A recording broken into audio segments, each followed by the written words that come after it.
আল্লাহর এক বান্দা ছিল নামাজে সেজদায়। তখন আল্লাহ রাব্বুল আলামিন তাকে ডাক দিয়ে বলে, বান্দা তুই যতই নামাজ পড়, যতই সেজদা কর, তোর জায়গা জাহান্নাম। এই কথা শুনে বান্দাটি বলল, আলহামদুলিল্লাহ।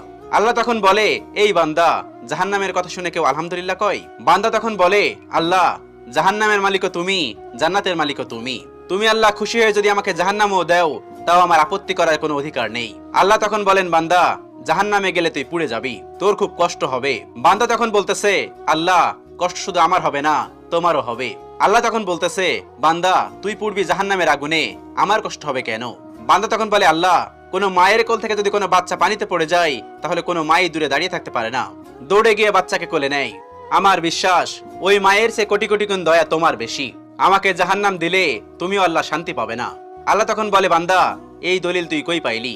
বান্দা তখন বলে, আল্লাহ, আমাদের জাতির পিতা ইব্রাহিম আলাইহিস সালাম তোমার প্রেম মুখে নিয়ে যখন নমরুদের আগুনে পড়ে গেল, তার আগেই তুমি